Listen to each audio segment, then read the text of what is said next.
This lesson is for FST lesson 9-4 on natural logs. Natural logs are logs with a base e. Keep in mind that they are not log base e like that. They actually have their own special log.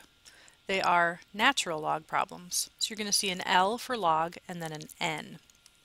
Just a quick review that the answer to a log problem is an exponent. That's true for natural logs as well. All log problems, whether it's a regular log, a common log, log with other bases, or a natural log, all have three components. They all have a base, they all have an exponent, and they all have an answer. So the type of problem that we're doing today with natural log, they will have those three pieces as well.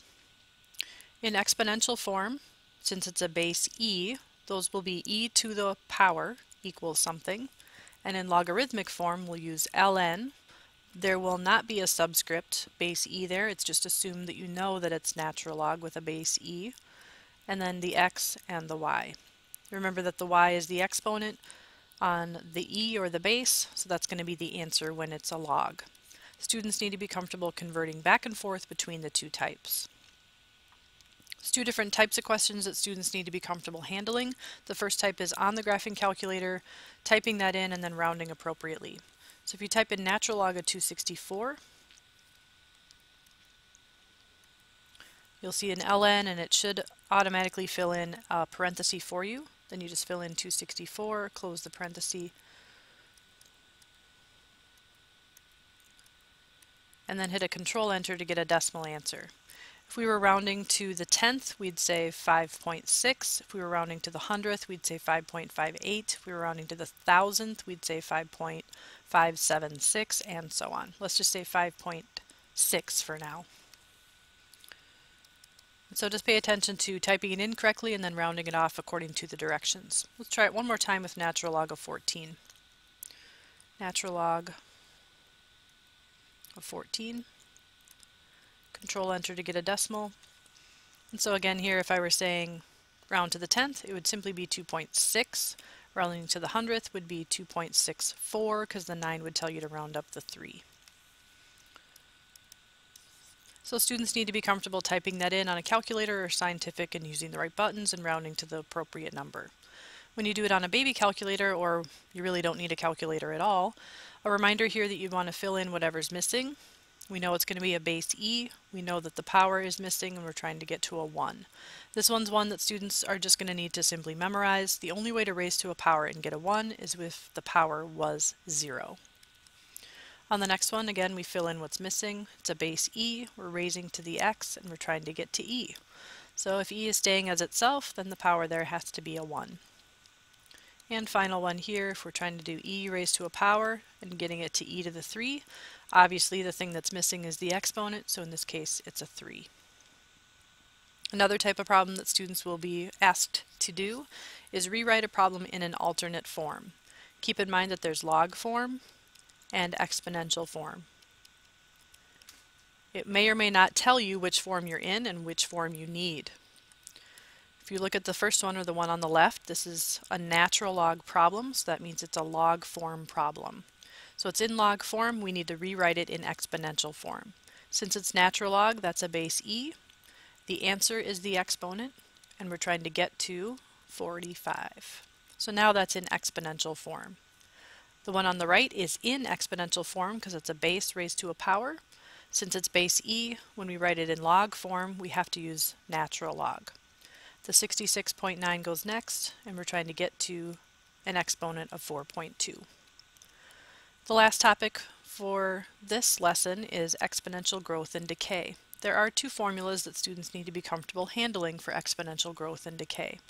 The first type of formula is for ab to the x, called exponential because the power is the exponent. The variable is the exponent.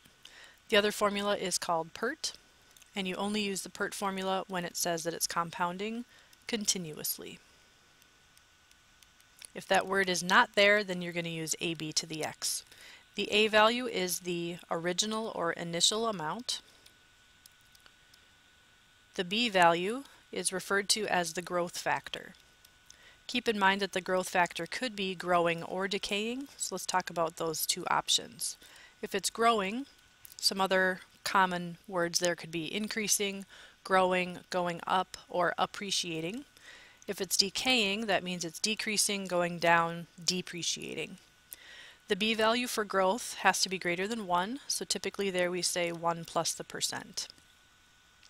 If the b-value is decaying, it's going to be a number in between 0 and 1, and we'll typically do 1 minus the percent there. The x-value is usually going to be the time in years. For continuously growing, or decaying, the p-value represents the same thing that the a-value does. It's your starting amount. The p-value and the a-value are also going to be your y-intercepts if you're asked to graph. The e is going to be a number on your calculator, and that's why we need natural logs, because some problems have an e in them, and natural logs undo the e problems. The word continuously has to do with the letter e, because if something compounds continuously, the number that heads toward is the number 2.7 approximately. The man who figured that out is named Leonard Euler, and he's mentioned in your textbook in this lesson if you want to read further about him. Because his last name was spelled with an E, even though it's pronounced like it's spelled with an O, they named the number that he discovered after him. So that's why it's the letter E. The R value here is similar to your B value on the previous equation. The R value will be positive for growth, or it'll be for decay. So students need to fill in those positives or negatives on their own.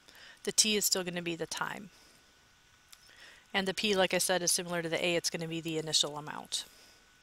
So let's try the word problem here and put one of these two formulas into practice. Suppose $10,000 is put into a 5-year certificate of deposit, or CD. That's basically what you need to know there, is that it's an investment. So we want that number to grow. So this is a growth situation. The certificate of deposit, you can also tell that it's growth because it's paying you interest. So that would be an investment or a growing situation.